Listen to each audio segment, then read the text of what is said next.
Welcome to Living Life on the Max with Keisha B. Spivey, a weekly podcast that will challenge you and encourage you to live your best life yet.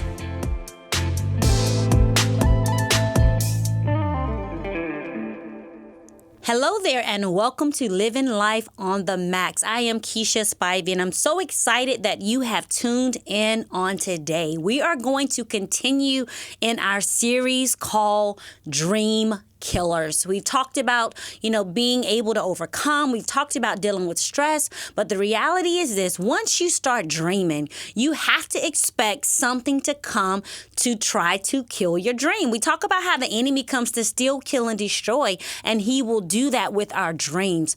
Over the last couple weeks, we talked about dream killer number one, which was discouragement. And discouragement is dangerous. It does not discriminate. And if we're honest, every now and again, we all tend to dip down into this dark place. But the secret is not necessarily not going there, but also you got to make a commitment to not stay there. The second dream killer that we talked about was disappointment. Disappointment is what I explained as the gap that exists between our expectations and our reality. So often we're disappointed because we expected something to look a certain way, to be a certain way. We thought it would come out a certain way and it didn't. So then you have this gap in between what you expected and your reality.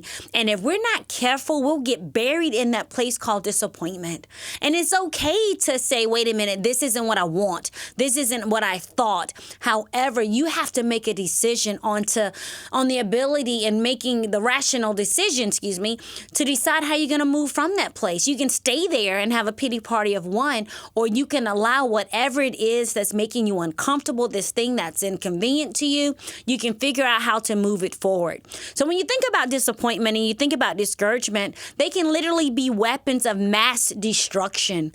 If you allow them to be, they can come in and destroy your hope. They can destroy your dream.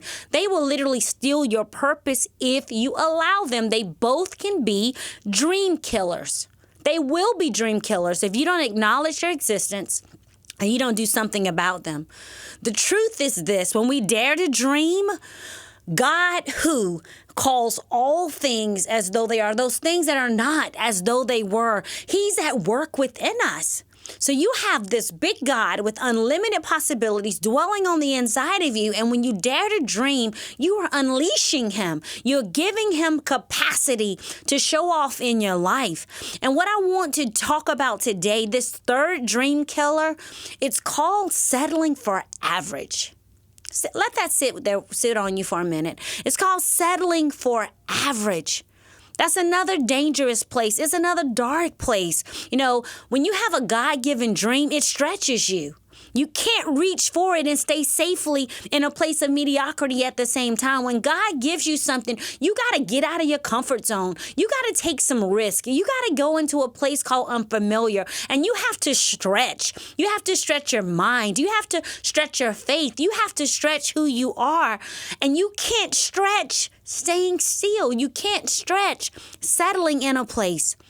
When you think about settling and you think about dreaming, they're incompatible. They're literally polar opposites. I want you to think about that. Settling and dreaming, they're polar opposites. When we settle for average, when you get into that place of settling, you're tempted to blame your decisions on other people. You're tempted to blame your personal circumstances on what other people did or didn't do. You'll even find yourself blaming it on a broken system. Your parents failed you, the government failed you, the school system failed you. It'll be some broken system. You'll find anything within reach to blame your conditions on. And as long as you're sitting there blaming and looking at something else and giving something else your power, you're allowing that thing to keep you stuck. You're allowing that thing to keep you in a place called mediocrity. The harsh truth is that mediocrity is a choice.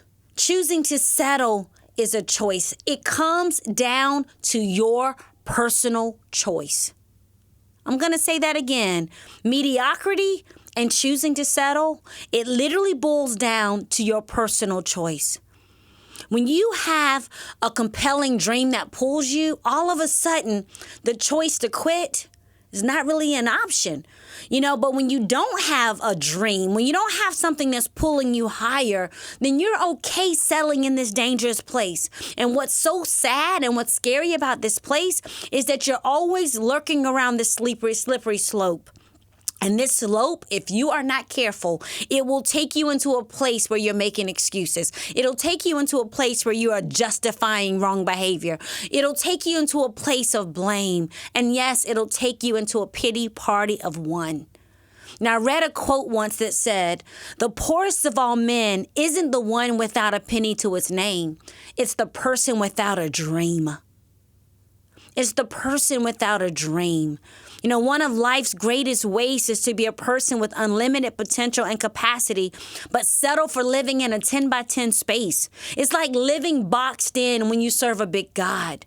Because I can remember not having a dime to my name, but I had a dream. I can remember not knowing how I was going to put gas in my car, but I had faith because I knew I had someplace to go. So the fact that I had someplace to go and I was driving on a road toward destiny meant that my gas light flashing on and off was irrelevant. I'd have to faith through the process because settling for anything less than getting to the place that God had ordained for me wasn't even an option.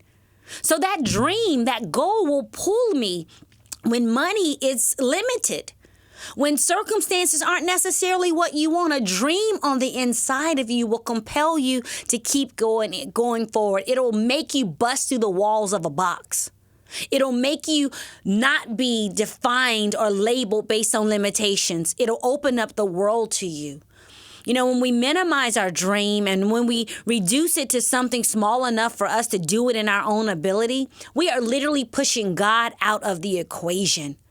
You're pushing God back and you're saying, I got this. When you refuse to dream God-sized dreams, when you refuse to pursue the things that God has put in your heart, it's like putting your faith in the bottom drawer of your soul. It's putting your hope in the back cabinet of your mind.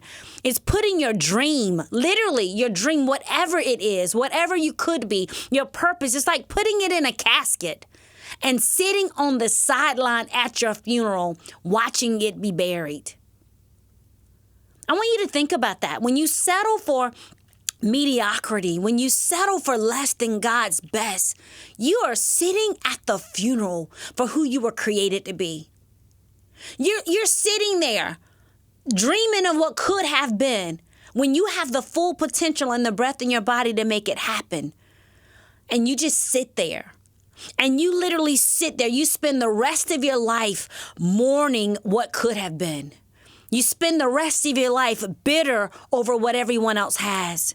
You spend the rest of your days complaining over what you chose to settle for. And you're mad at everybody else. But you chose to settle. You chose to settle.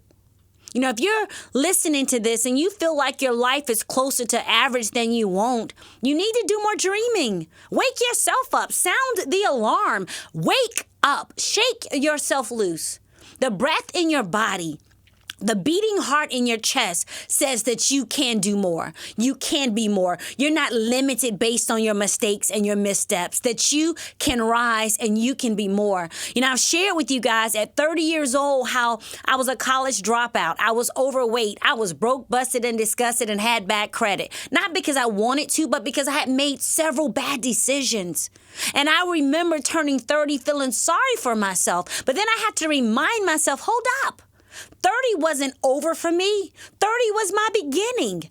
The only thing changed for me on my 30th birthday is that I woke up and I gave myself permission to dream.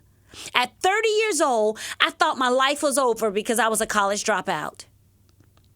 I thought I'd missed it because I jacked up our credit, not shopping, but trying to feed our family, trying to make ends meet. I thought I had missed it and had messed up so bad that it would never get any better for me. At 30 years old, I thought it was it.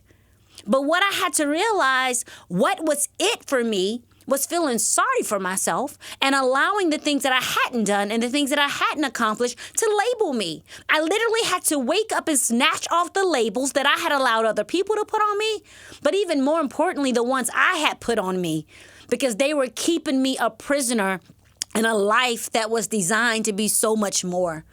So if you're listening to me and you're like, Keisha, I'm you at 30 or I'm you at 40 or 60 and I got to do something different. I've settled and I don't want to do that anymore. And you're wondering, how do you get started? You, my friend, you're in the right place. You're right here at the right time, because I want to tell you what I had to learn how to do. And I'm not telling you all this from book knowledge. And yes, praise God, I'm no longer a college dropout. I got several degrees and I got lots of education and I got lots of experience and lots of certificates that I thought would never happen because I missed it. But what I realized is I had to start dreaming again. And when I made these necessary shifts, when I made these changes, everything about my life changed. So I go from being a college dropout to just being months away from being Dr. Keisha B. Spivey. That's not singing my praises. That's singing the praises of my God, who realized, hey, hold up, he had purposed me. He had positioned me. I was the one who chose not to walk in it. He didn't change the plan for me. I just got in alignment with it. And I stopped settling. And I started dreaming. So a few things I want to give you, a couple keys that can help you from where you are. Grab your pen, grab your paper, because I use these, I did these, I teach these, I coach these, and I have watched these points change the trajectory of people's lives. And here's what I believe. I believe it'll change yours. Number one is very simple, not real deep. How about stop wasting time? Stop wasting time.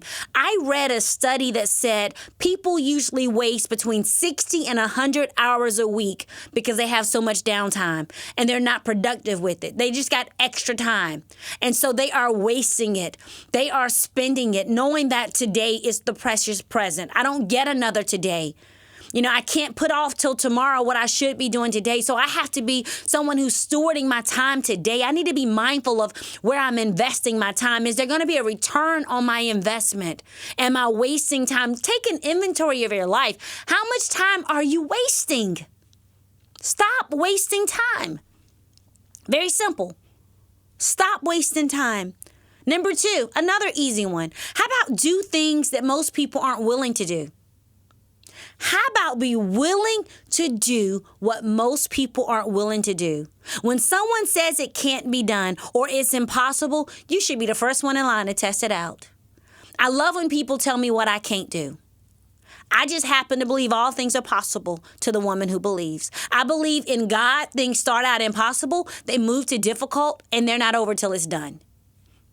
Impossible, difficult, done. Next, be willing to do what most people aren't willing to do. When people make excuses, how about you find reasons? When I went back to college at 30 years old, I remember people telling me, you got small children, you don't have a car, all the things I couldn't do.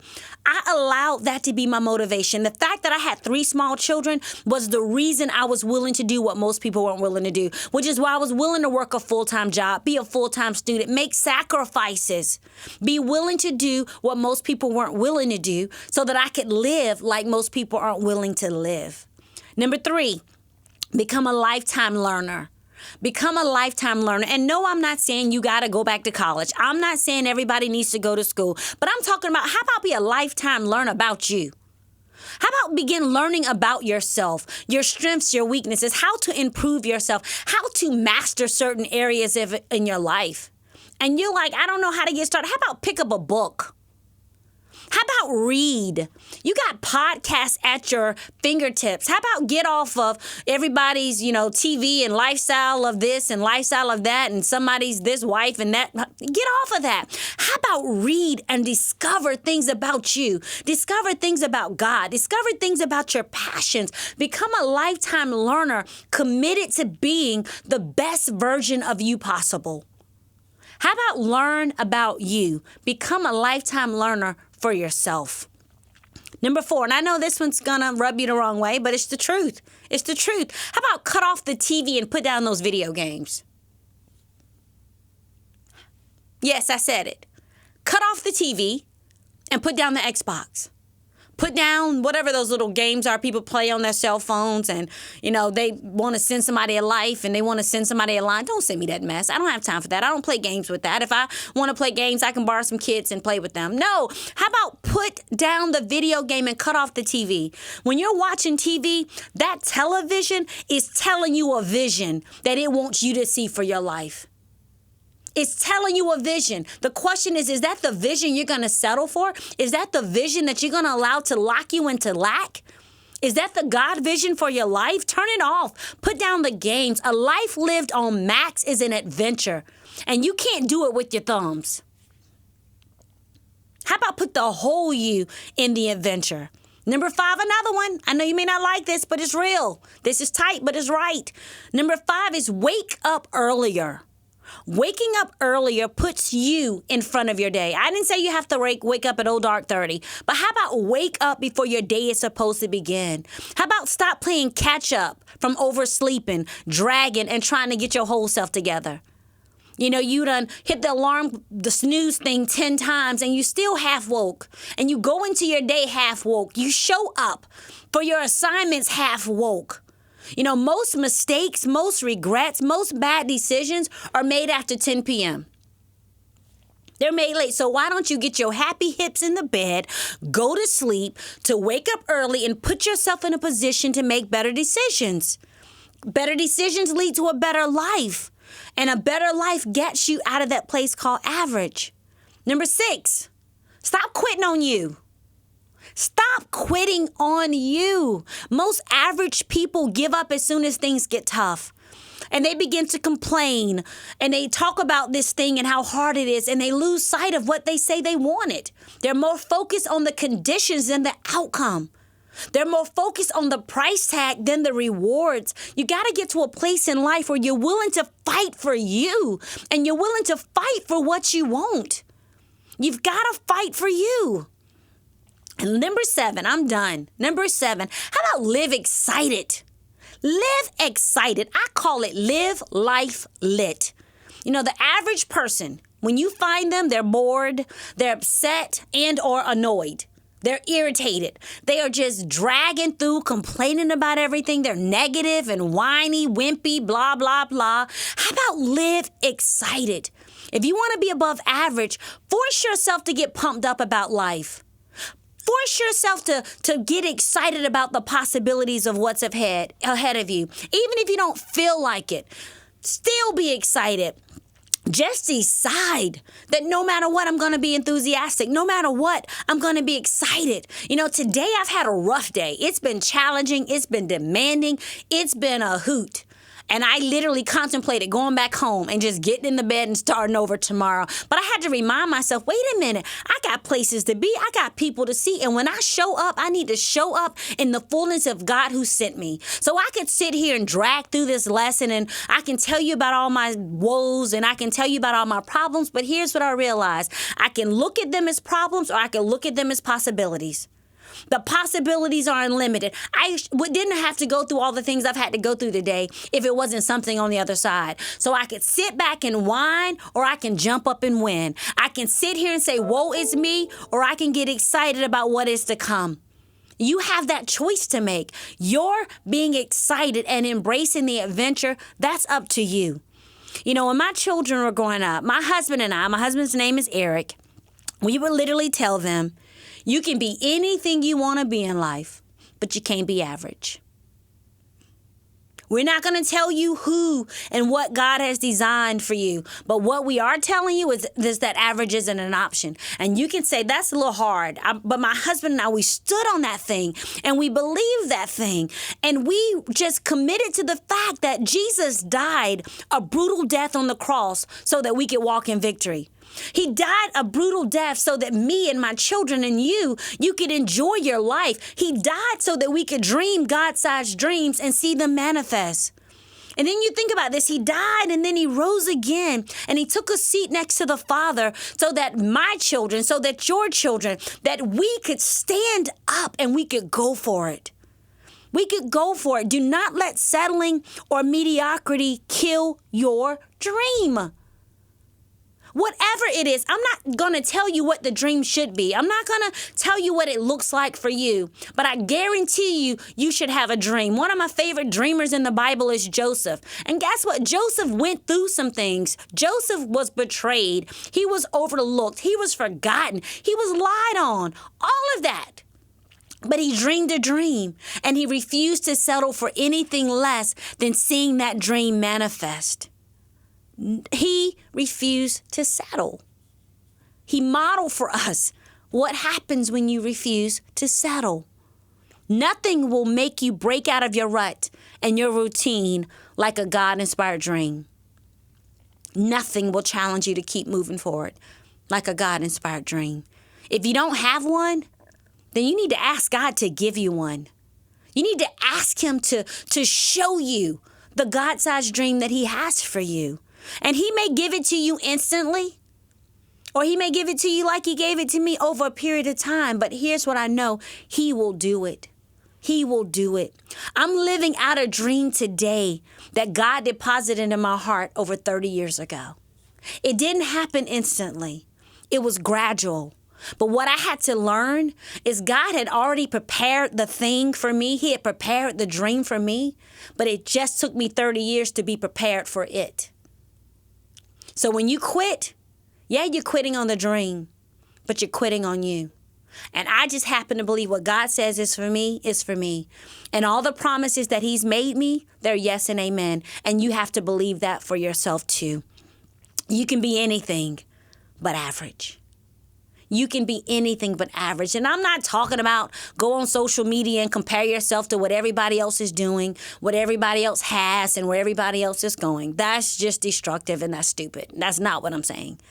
I'm saying, how about get still with your Father and ask him to reveal to you what the God-sized dream is for you, where it is that he's calling you to go, and what it is he is calling you to do for his name's sake. What's the dream that's going to bring him glory in and from your life? That's what you need to be pursuing, not somebody else's thing and what somebody else is doing, but what does God say for you? Refuse to settle for anything less than God's best. You are designed to win. You are an overcomer. You are a champion. And victory is what you do. It's your who. He dwells on the inside of you, and don't you ever forget it. I want to encourage you to join us next week as we continue this series on dream killers. If this has encouraged you, share it with a friend. Hit subscribe so that you can know when we're coming online and we can continue to stay connected and we can continue with these chats. So until then, do you to the max and God bless you.